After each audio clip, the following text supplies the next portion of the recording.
Our biggest multi-bagger has been Bajaj Finance. My first 125 bagger. There have been many 10, 15, 20, 30, 40 baggers along the way. Which companies do you think do particularly good jobs at very specific aspects of the business? The vision of Dhirubhai, the execution of Bajaj Finance, the brand of Titan, the return on capital of Pidilite, the working capital management like Dixon. How do you as an investor remain confident that India and the Indian market is still a good place to be for an investor? So there are two aspects to this. Hi, and welcome to the Krish Kothari Show. In today's episode, I have Hiren Ved of Alchemy Capital. Hiren Bhai has been an active investor for over 30 years now in the Indian market. And I was really eager to have him on to discuss important aspects of investing that are often overlooked and become particularly important in times like today. But my hope is that this conversation isn't just something that you look at in the hope that you know what to do at times like this. My hope is that you listen to this conversation and it gives you a much better understanding of what it means to be a true investor. We cover a number of different aspects of investing and even talk about interesting sectors like the defense industry, for example. And my hope is that in listening to Hiren Bhai talk about these different businesses and how he thinks about businesses, you get a deeper understanding of the level of depth that an investor needs to go to actually invest in an intelligent manner. I hope you enjoy the conversation and learn something from it just as I did. As always, nothing in this video is investment advice, nor a recommendation to or not to buy, sell, or hold any security.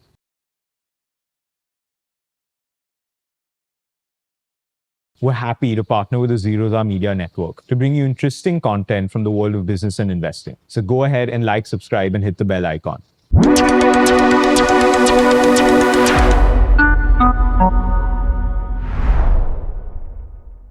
Hi, Hiren Bhai. Thank you so much for coming on. Well, thank you for having me on your podcast.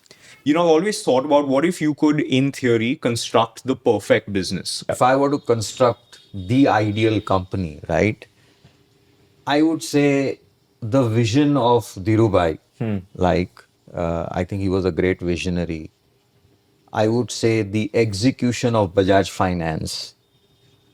I would say the brand of Titan. I would say the return on capital of Pidilite. I would say working capital management like Dixon. I think those are the strong points of these companies. And in some measure, you need all of this in one business. Yeah. But obviously, some of these businesses have excelled, right? And an R&D of Cipla, for example, in the early days, I think what Dr. Hamid achieved, even though they used to call it a copycat, but I think the ability to produce high quality medicine at really affordable prices, I think he was a visionary in terms of what he achieved. So I think there are several aspects of many companies that, that were really exemplary. And it made those companies great companies, right? I mean, we tend to look at it in terms of ratios at the end of the day, but these are really attributes of businesses which are very, very important. And those attributes is what makes a company great. How do you judge before the fact whether somebody is going to have these attributes, is going to execute in the way you're hoping they execute? I mean, this is a very convoluted way of asking. What is it that you're really looking for when you're evaluating a company? So I think at a very broad level, when you evaluate a business at an opportunity level, right? Either you can assess that the opportunity for this business is significantly large. Because unless the opportunity is big, the company can't become big and scale, right? On the other hand, in today's day and age, we are seeing very disruptive businesses where very apparently you may not see an opportunity, but they create an opportunity for themselves, right? The classic case would be, for example, quick commerce, right? It's just a different format. But for example, in the early days, I myself was a little skeptical that why would somebody want to buy something in 10 minutes? Because an Indian consumer is very value conscious. They typically tend to plan everything, right? They either buy their groceries or whatever monthly, weekly. And why would somebody want to buy within 10 minutes, right? But the fact of the matter is that e-commerce as a business, as we see it, has grown and surprised many people and is now attracting more and more players because even those players didn't think that such an opportunity exists until somebody did it in the first place, right? And I think that's the fun of the businesses that we see today. Investing in businesses is always an evolving process, right? Uh, we all learn as we go along. And that's why, as I said, something which comes very naturally to you. So, consumer brands is something that you could see, touch, feel. It came very naturally to you, right? And therefore, you invest. I think over time, there are several dimensions that get added. And I realized one thing that even if the opportunity exists and if the opportunity is big, it's quite natural that many entrepreneurs would want to take a shot at that opportunity. But why is it? And I started to ask a question, why is a company in a business better than B or C? And that's when you start to value management or capabilities or execution, right? In the same business today, in a same sector, for example, you will have several different outcomes. And then you ask the question, okay, if lending is such a great business, why is A bank better than B bank? Right? And then you start to peel the onion a little bit more. And you, more often than not, you find that it's the quality of management, it's the execution that is so important. The opportunity is there for everybody, but somebody executes it far better. Now, again, I use execution in a very simplistic sense, right? Because execution itself is dependent on a lot of things, right? You need to, it's not just about one visionary leader, it's also about putting together a great high performance team. It is the ability to manage risk in a business. It is the ability to be disciplined and take the right capital allocation calls. If you have a long track record, it is easier to evaluate because at some a better execution of an opportunity will be seen in some financial metric. So, for example, your return on capital could be high, your margins could be better. But then I again realized that even if your execution is great, it could depend on the competitive intensity. Let's take a very recent example, Asian Paints, right? Great execution, great management team, everything is great, right? But if suddenly there are three new competitors who come in, right?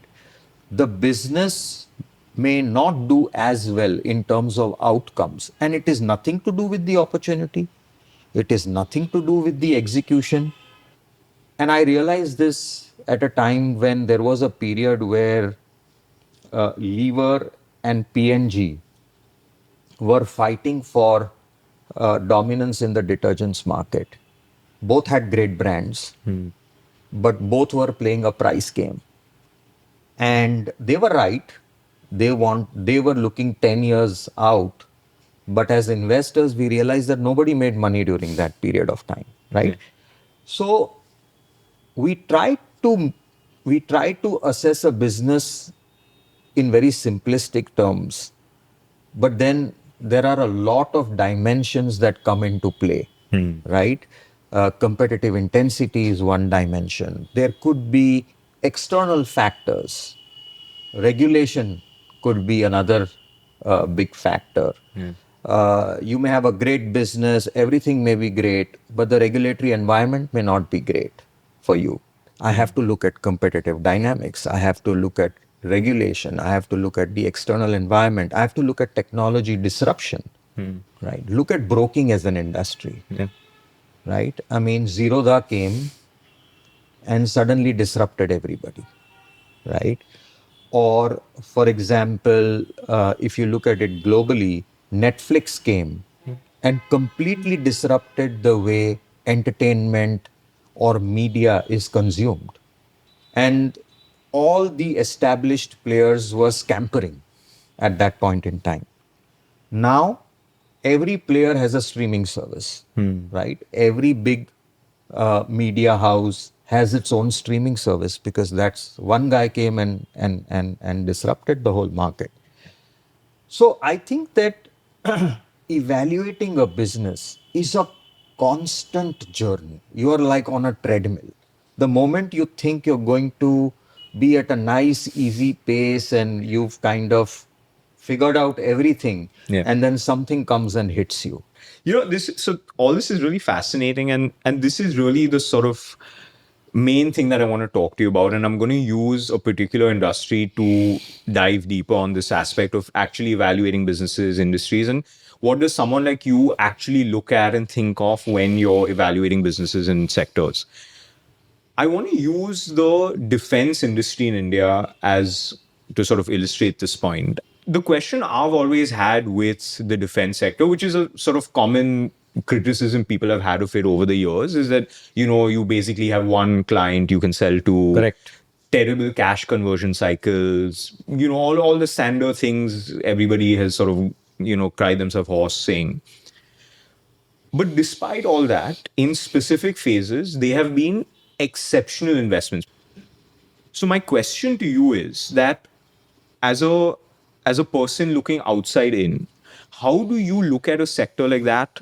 What are the moving parts that you particularly care about? And how do you know where you are in that market perception cycle? You have a lock in your house, right? I have a lock in my house. Why do we have a lock in our house? You may not have had a burglary or a robbery for I don't know how many years, but you still have a lock, right? It's like an insurance policy. No no significant country worth its salt anywhere in the world has become a great economic power without having a strong defense capability, right? Look at the US. Today, it is able to dictate the world. Yes, it's a great economic power, but it's also a great military power. China. China is a great economic power, but it's also a great military power, right? There is a need to protect your country, your borders, your private property. And I would actually extend today's defense to not merely guns and aeroplanes and stuff like that, but even cyber security. It's a form of defense, right? Your data needs to be protected.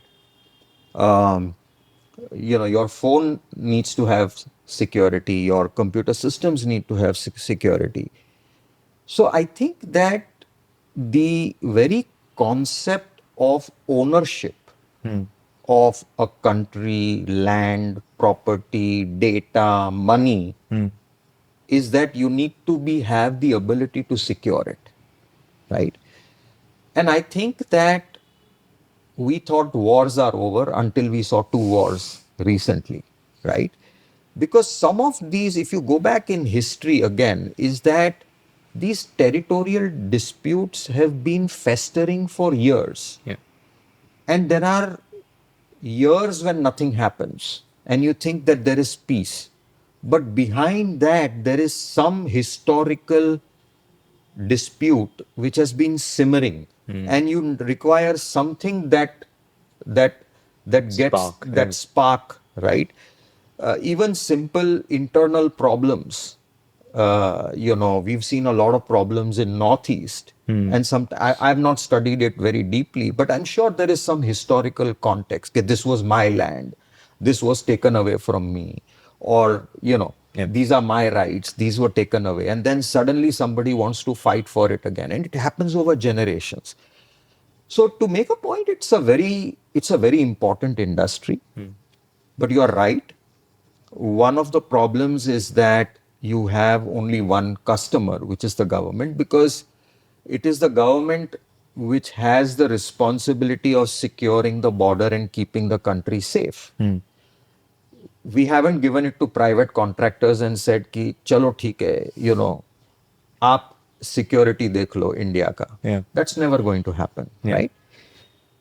However, there comes a point in time, and I think given India's context, we've had two wars, and in 2020 we had aggression at our borders. We still have very hostile borders and neighbors around us. So I think it's an industry that is going to remain central, right? And today the government has realized that only public sector will not do. Secondly, India has been, being such a large country, we've been so dependent on other countries for our security needs. I mean, when I say equipment, essentially, right? I think what is changing defense today beyond defense is that the government is also using indigenization of defense as a way to creating manufacturing prowess within the country. Because defense is not one company, there is a whole ecosystem that needs to be developed, right? There are component suppliers, there's a wire that goes in, there is a software that goes in, there's electronics that goes in, there is metal that goes in, right? So when you, like any other industry, you were importing most of your requirements. Now, today you have to look in and say, do I need to be so dependent on somebody else? And I think this question today is more important than any else because the geopolitics is changing. And this is so critical that there are some things that a country must always possess internal capabilities, right? Look at what's happening. Suddenly, the US is telling Europe, boss, you got to spend your own money. For too long, I have been spending on your behalf because the old pact was that the whole concept of NATO was that if anybody attacks a NATO country, which means that it has attacked America, and therefore America will give shelter to them, right? Even Japan for that matter. Yeah. So I think we are now entering a geopolitical phase globally where countries will have to think about taking care of themselves. Because if there is no big daddy looking after you, and even if there was a big daddy who was looking after you, now suddenly the big daddy is saying, you know what, you got to look after yourself. And that's what is creating. So in India, it's a double thing. One is that your military or defense spending typically tends to go up as your economic might grows, right? Because then you have some money to spend. And it's like an arms race. If if if another country who may be hostile to you has a better aircraft, has a better missile, has a better submarine, you don't have a choice. It's not about choice anymore. You have to have that. Yeah. It's a deterrent. You need to have that deterrent capability. And therefore, in phases, and especially in the current phase in India, it has become an attractive industry. Why? Because the government is saying, okay, my budget is whatever, 6,80,000 crores, while a lot of it is revenue expenditure like salaries and pensions and so on and so forth. But all my capital investment that I'm going to do in acquiring new armaments, all of that was imported. But today I need to learn to be self-sufficient, at least to some extent. And, this is a lesson that I've also been thinking about during COVID, right? Vaccines, for example, having capability to manufacture your own vaccines is so critical. Just imagine if India didn't have the ability to produce its own vaccine, what would have happened to this country? How would we have survived and gotten back onto our feet if we had to import vaccine from another country? First of all, that country would say, you know what, first, it's an emergency at my end. I need the vaccine for my people first, and then I'll give it to you. So you would have been standing in a line. Secondly, cost. He would say, this is very critical, but it's going to cost you so much, right? I think today we as Indians have to be proud that we had the ability to. There were only 6 vaccines in the world, 2 American, one Russian, one Chinese, and 2 Indian. That's it. And how critical it was to have that capability. So I think that the same thing is happening in semiconductors today. It's such a basic building block for your technological progress and prowess that every country is now saying that I need to build my own semiconductor. And all this realization has happened because the geopolitics is changing, and also specifically after COVID has happened, because it completely vitiated the supply chains. Suddenly everybody realized that यार chips खाली 4 ही कंपनियां world में बनाती हैं. And then if that is not available to me, then I am hamstrung. Why did the green revolution happen in India? There was a time when we couldn't have our own food grains, right? So there are certain basic things, medicines, food, defense, semiconductors. There are some things which are so critical to the basic survival of your country and growth that you need to have those capabilities in-house. Defense is one of them. I completely understand the broader context and why it's important to invest in this. But if I look at it slightly shorter term, and again, little more as a business, let's say I'm deciding whether or not to be a shareholder in one of these companies. If you believe that Lockheed Martin or Rafael or one of these companies makes vastly superior planes to any Indian manufacturer, then today as a government, in this arms race, perennial arms race that humanity will forever be in, on what basis do I buy that Indian plane, which is inferior, but just because it's Indian, I buy it because I know that if and when war happens, that guy has a vastly superior machine that is going to kill my guys. Correct. So on what basis as a business do I say, okay, he's Indian, but that guy's a better plane. What's the point of even spending 1 rupee on this? I may as well buy the American or French or European plane. Sure. I mean, look, every customer, and in this case, the government, has competing objectives. On one hand, and it's like this, you have to start somewhere.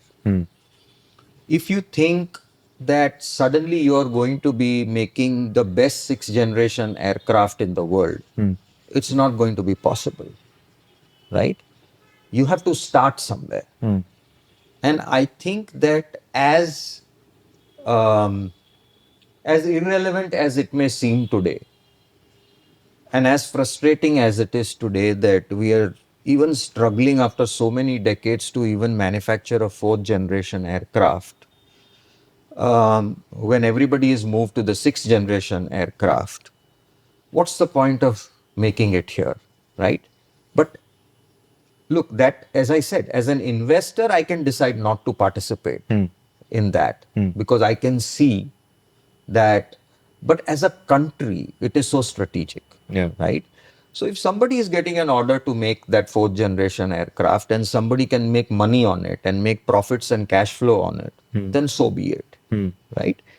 So that's a very strategic question. In my view, I think where India can probably make a difference, and which has happened in several sectors, is that sometimes being late can be to your advantage because you skip a generation, Yeah. right?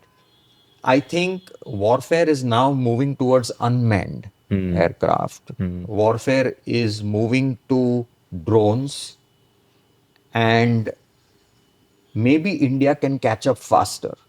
So maybe we were behind when it came to fighter aircraft, but when it comes to drones, probably we can catch up faster, right? And I saw that because I was at the Bangalore Air Show recently. I've been attending this for the last, whatever, 10, 20, 10, 15 years. And what I could see this time is an explosion of Indian companies wanting to build several defense equipment, right? And look, understand, we think that Lockheed Martin is a great private company, but if you go back into the history of many of these companies, a lot of the R&D was done by the government or government sponsored labs, and a lot of hand holding was done. That's when the private sector came in. Not that suddenly it was the private sector which did all the R&D, Yeah. right? So I think that the idea here is that the government has realized that we need to kick our ass. We need to start get going somewhere. Somewhere we will be ahead, somewhere we will be behind. And I think if you look at it for historical reasons, I think India has been ahead in two areas. Space, where today I think nobody disputes the fact that today we are amongst the 3, 4 countries in the world who can send a rocket to the moon, who can launch satellites at cheaper costs. And another success has been missiles. Obviously, you had the DRDO and some visionary people like Dr. APJ Abdul Kalam who gave a big thrust to our indigenous missile technologies, right? In aircraft, however, I think where we lack is the engine technology. I think avionics, we're getting there. Structure, we can make. I think where we are struggling is on the engine side. And I'm starting to see that the ecosystem is starting to be built. There are a few Indian companies who are starting to make parts of those engines. And today, you are a component supplier to a GE or a Safran or a Rolls Royce. So you learn. It's like mobile phones. Okay. We are not making the chip inside, but we have to start with assembly, then we move to components, then we'll move to something else, right? So I think that it's an evolution. As an investor, I always deconstruct an opportunity and say, where do I want to be in that opportunity set? Or do I even want to be there in the opportunity set, right? That's the beauty, especially as an investor, I can choose that, yes, this is a great business, यहाँ पे धंधा होगा, but I don't want to participate for various reasons. Maybe there is one customer, or maybe the working capital cycles are so stretched, order books are very lumpy. It's really up to you. Don't have to be part of every economic activity that happens in this country. Right. You can choose to be away. As an investor, like I've always looked at this space with so much skepticism for these standard reasons, right? So I'll tell you one Yeah. thing. One way that I have looked at, obviously we have invested in some defense companies, and those have done quite well for us. But at the end of the day, there are certain skill sets that are horizontal, Okay. right? So the way I would think about this is, for example, or the way I'm thinking about this is that you invest in a company which has capabilities which may be used in defense, but they are also using those capabilities in some other industries, right? So, for example, if I can make a turbine of an engine that goes into aircrafts, but I can also use that turbine that goes into making energy. And there the demand can be pretty stable. So these skills are transferable. Okay, so you will see a lot of engineering companies in India which are in auto components or are in energy or are in capital goods also are using the same skill set to create another revenue line in defense. So defense is one of the revenue lines and not the only revenue line. So what happens is that it becomes an option value. Correct. You're not completely dependent on defense because you have a diversified revenue stream. Look at Bharat Forge, for example. Right. Again, I'm not recommending, but I'm just using it as an example. That for years together, Bharat Forge was a great company in making heavy forgings, which used to go in automotive and construction machinery and so on and so forth. But today, they are making tanks using the same capabilities of, there are very few companies who have that sophistication to make heavy forgings, right? So you can have, so the way I look at it is sometimes don't look at the end sector. Look at the horizontal capabilities that you have. If I can develop great AI software, I can use it in banking, but I can also use it in making a defense simulator, for example, right? So whether it is manufacturing, whether it is software, whether it is electronics, if I'm a great company at doing electronics, my electronics can go into a washing machine, but it may also go into a radar for all you know, right? So I think the way I look at this is that look at capabilities and then see where can that business generate revenue because of that basic capability that you have. And they may decide that, defense will just be 10-15% of my revenue. So I've de-risked my business. The rest chal raha hai. Yeah.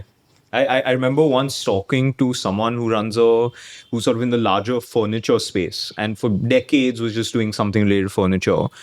And about 10 years back or so, they realized that one specific component they make actually has incredible applications in defense because some innovation happened on the defense side and they realize they need something that does Correct. this particular thing and they Correct. realize it already exists in the furniture world for the last 50 years. Correct. So I mean the opportunity comes in the most random ways sometimes. Very random. I'm actually going to use this as a segue to talk about something that I've always, I mean, I guess all of us in some way hope for, that India produces companies that are not only world class, but actually compete on the world stage with the biggest companies from America or Europe or China or wherever else. Yeah. What I want to know is, at what point do we say that there is an Indian company, a truly Indian company, that is competing globally in the way Amazon is competing globally or TSMC is competing globally? Do you even in the next 5, 10, 15, 20 years anticipate that India could produce an Apple or an Amazon or a TSMC? Absolutely, Chris. And it is beginning to happen. Okay. And some of those examples are right here in front of our eyes. Okay. I always tell my investors that 2-3 things have changed over the years as I see it. See, to achieve something of great value, you require the building blocks, you require the enabling environment for that. And I think that slowly and steadily we are starting to see that enabling environment come. One of the important elements was availability of risk capital. Today, these great companies that we talk about, Google, Meta, right? A lot of these high-tech companies, that happened because you had a Silicon Valley ecosystem. The venture capitalists or the early there was risk capital available. People were willing to bet on the craziest of ideas, which initially there may not be clarity whether there will be a great market for it, right? But there was risk capital which was available. What is required today? You have that risk capital available. Today, it's not just the VCs and the private equity guys who are funding ideas. Today, high net worth individuals are willing to take risk. Family offices are willing to take risk.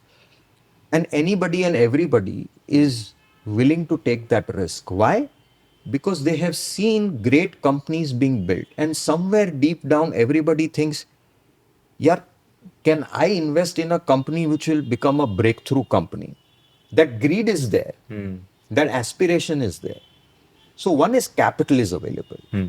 Secondly, I believe that today what advances India has done on the digital side, right?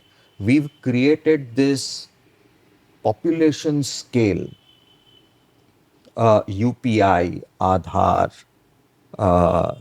this whole digital stack or the India stack as we call it is a great enabler, right? At the end of the day, I tell investors that look, for every Uber, we created an Ola. For every Amazon, we created a Flipkart. And Flipkart was built by a homegrown Indian entrepreneur with Indian money or whatever, right? And it competed with the best in the world. I mean, Flipkart competed with Amazon until it got bought over by Walmart, right? So it is beginning to happen very clearly. And I also believe that you need role models.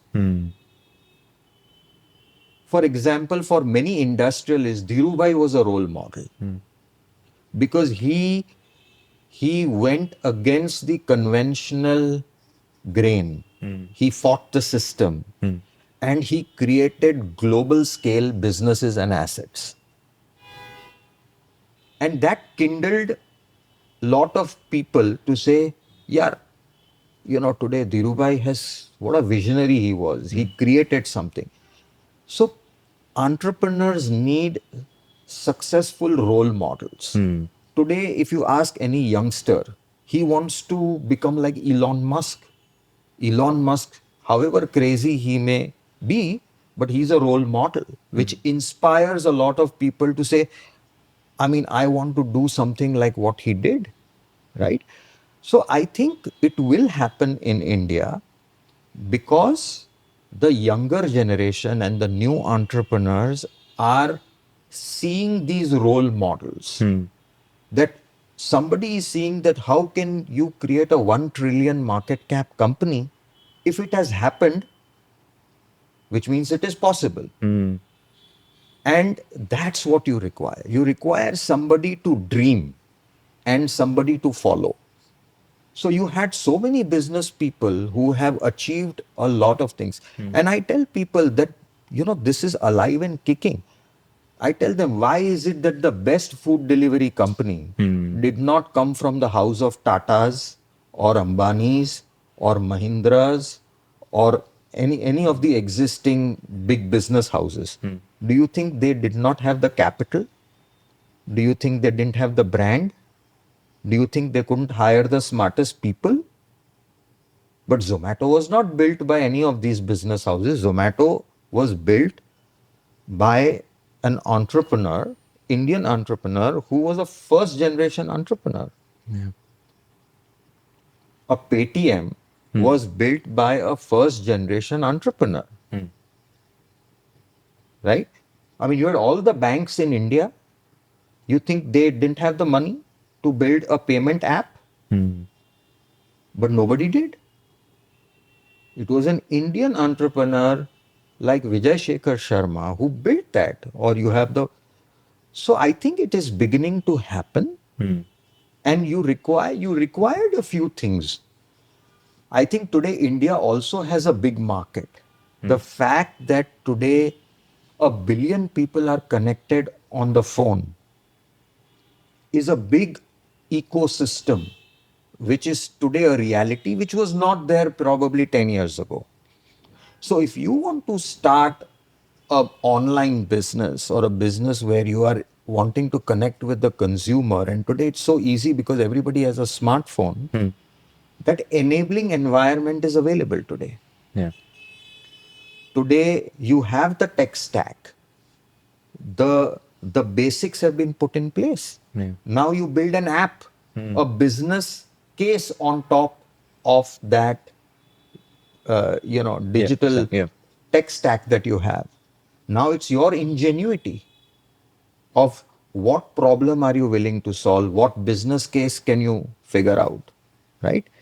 So I think I am very excited, and I'm also equally confident that you will get world beating companies. One thing though, I still believe, which I'm a little bit disappointed with in India, is that I see very few companies willing to spend hardcore money on R&D and innovation. We are good at innovation. We were very good at reverse engineering. Correct. Correct. That's why you had a great generics pharmaceutical business, a specialty chemical business, and many businesses where we have reverse engineered at low cost. And that's also innovation. At some point in time in our economic cycle, that was important.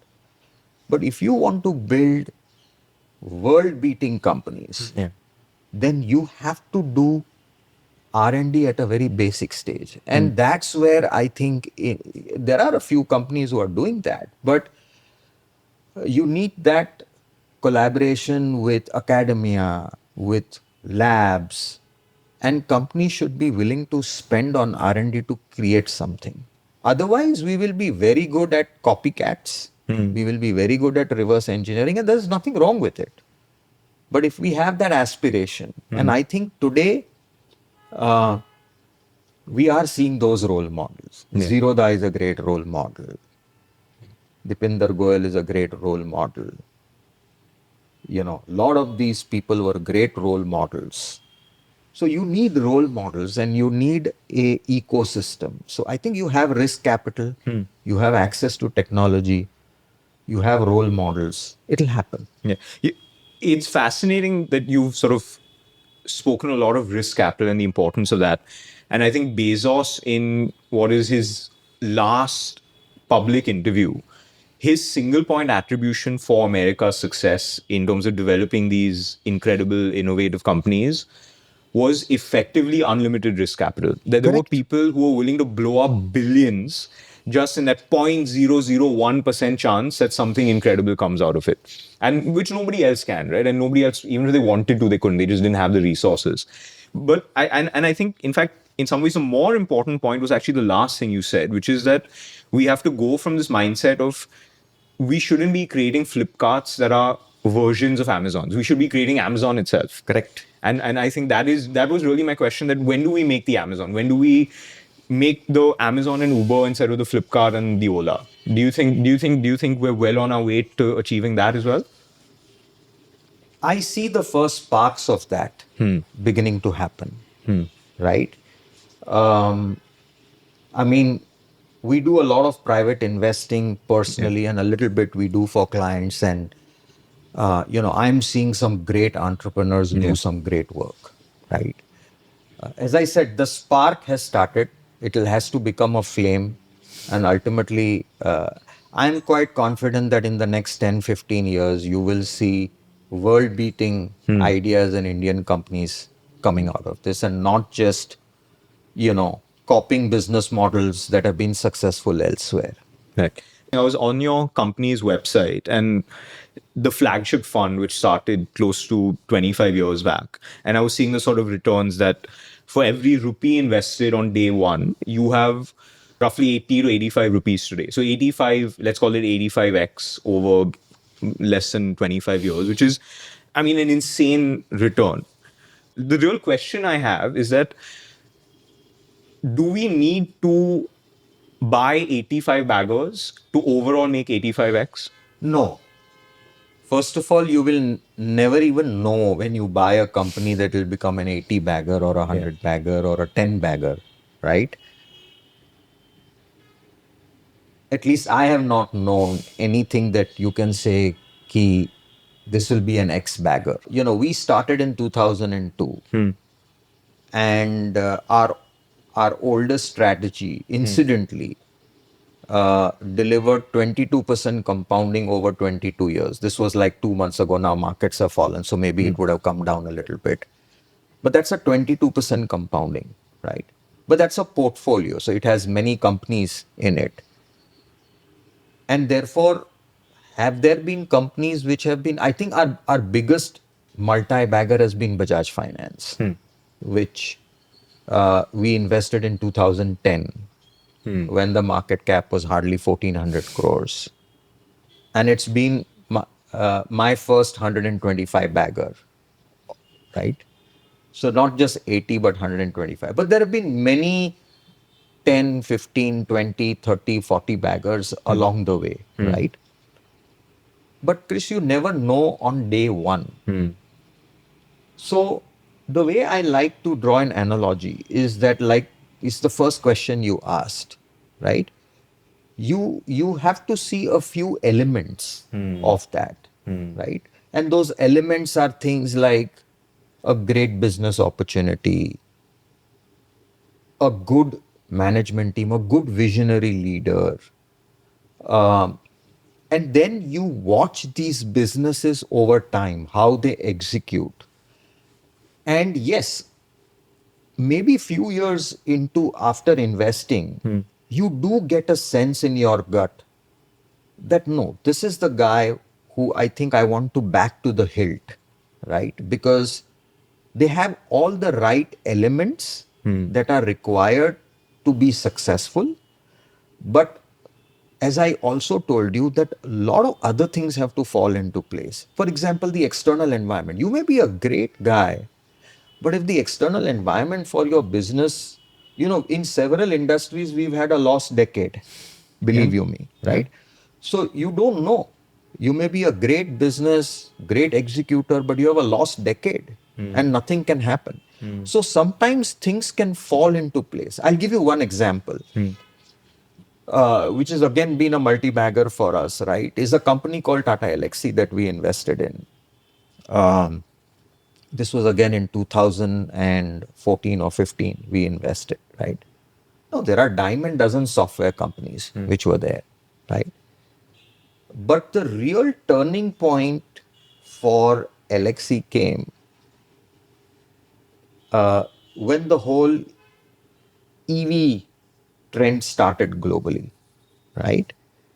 And the second big inflection point came post-COVID. Because as you know, in COVID, everybody was holed up in their house and everybody was sitting and watching Netflix or Amazon Prime or whatever. And there was an explosion of spending on OTT. And Elxsi was one of the companies which was developing software for these OTTs, and they were also developing software for the automotive industry and also for medical electronics. So sometimes and these skill sets they were, you know, Elxsi, if you go back to the history of the company in 2008, they were doing VFX. So they've tried a lot of things. They never scaled beyond a point. But as I said, sometimes right time, right place, and the explosion in an industry happens. And you are sitting there with the right skill sets. And the opportunity comes into your lap, and then you execute well on that opportunity, and you can make a lot of money, right? So on day one, it's like a cricket game, right? You win, but a lot of things have contributed. A lot of singles have contributed, a lot of ones and twos running between the wickets, fours and an occasional sixes. All of this contributes to a great score and a winning. And sometimes you get lucky, you have a great catch, you know, your opponent makes a mistake. So it's never, you know, the whole outcomes in the investing world are so dynamic that you cannot dimension on day one that everything that you think of has gone well. There's a lot of element of chance. There's a lot of element of luck. But what you can look for is the right ingredients. So I always say that if you want a great dish, you have to have all the right ingredients and a good chef. Very high probability that the dish will come out to be great, right? Without the right ingredients, you can be sure that the dish will not be great. You may have the best ingredients, you don't have a great chef. Very low probability that the dish would come out to be great. And sometimes, with the right ingredients and a great chef, you can still have a very bad outcome, right? But what is in your hand is that are you able to judge in an investment whether the right ingredients are there and whether the right chef is there? So the right chef is the right management, is what you believe is a good management team, excellent management team, the right ingredients for the business to be successful. And you can then say that probability is very high that with the right ingredients and the right chef, I'll get a great dish, which will be very tasty. Yeah, no, I think that's really well said, and it's the perfect analogy, right? That you sort of have to have that a dish. There's a lot of components that go into a dish, and The everything has to be done temperature, well. you know, the mood that day, you know, how, you know, everything, Yeah. everything goes into it. No, right? absolutely, absolutely. And you know, I want to end with just one question that I've asked other fund managers this as well, and I think it's particularly I don't like making the conversation very specific to what's happening in the world at that time, but I mean this is somewhat slightly you know, I think it may be useful for everyone listening that when you have periods like this where in a very short period of time things seem to go south and suddenly all the narratives change overnight, how do you as an investor remain confident that I have to just weather, this is a storm I have to weather, and I'm going to come out clean on the other side? What gives you the confidence that India and the Indian market is still a good place to be for an investor? So there are two aspects to this, right? One is that we've seen these kind of corrections before, and every correction is different. It is always triggered by something. 2000 correction was triggered by completely unsustainable valuations of tech companies. 2008 was triggered by the global financial crisis. 2020 was triggered by COVID, right? So, first you have to understand what triggered, right? Secondly, I always, what gives me the confidence is, first of all, I think it's a no-brainer that you have to be confident and optimistic about this country. That there is no doubt in my mind. Secondly, the best insurance policy you have is the quality of underlying assets that you own. Because what you see today are prices that may fluctuate for various reasons. Now, in this correction, you will have everything. You will have overpriced, you may have an overpriced stocks where there is a typical valuation correction that is happening. Or currently, I can say that the sentiment is very weak and fickle, right? The bad news is getting pronounced much more than what it would be in a normal market, right? Because there's a lot of uncertainty. One thing that investors and markets don't like is uncertain. So it's very when it's very foggy, you can't price it, or you can't price a risk. Then things become uncertain. In COVID, nobody knew how long will it take. There was no past experience to say businesses are shut down, people are holed up in their homes. You didn't know how many waves it is going to take, right? and common wisdom at that point in time when you spoke to any expertise that says there is no chance in hell that a vaccine can come out before 2 years, right? So markets, when they are very uncertain, they until there is more certainty. So I think there is a lot that is happening. So I take heart from the fact that nothing's wrong per se with India. And I think incrementally, if I look at it in the last few months, actually on the domestic front, things are only improving, right? The second confidence is that the companies that I own are real companies with real competitive advantages, with real cash flows. And therefore, when the sentiment changes or the market changes or the uncertainty recedes, the value will come back. What you have to be afraid of is if you own something which is of very little value, if it's a business purely based on narrative, the profits and cash flows are in a very distant future and not now and here, then those businesses will never come back, or it may take years to come back, or it may never come back. So you have to be confident that what you own are real businesses, that the opportunity for those businesses have not gone away, or they've not got impacted in the medium to long term, right? So if you're confident कि धंधा है, ये धंधा रहने वाला है, it's not that the demand is going to go away, then you're okay. You have to. I mean, this is the very nature of this market, that you cannot be always in a bull market. There are bouts of bear markets, corrections, sideways markets that you have to go through. I mean, I came to the markets in 91 and post the Harshad Mehta fall in 92. There was almost 6 years when nothing happened. The markets were just bouncing around in one range and it was so frustrating.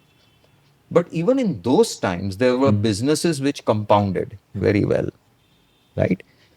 So, I mean, I think we've seen this playbook too often to get perturbed at this point in time in terms of what is happening. I think you just have to look inward and be very clear that what you own are great companies, their businesses are still relevant, their competitive advantage still stays.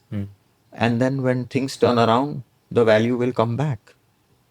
Well, Hiren, I think that's a really lovely point at which to end, and I think it's probably what everyone needs to hear at this point. But I think the important takeaway from that is it's really important to reflect on what are the businesses that you've invested in. That if you've invested in some lemon in the hope that it's going to become something, you're asking for trouble. But if you've invested in a good business, you got to have that conviction and hold on. Correct. Thank you so much for taking the time. It was really fantastic. And thank you for indulging me by answering my questions. I really do appreciate you taking the time. And No, I had good fun. It was a great conversation.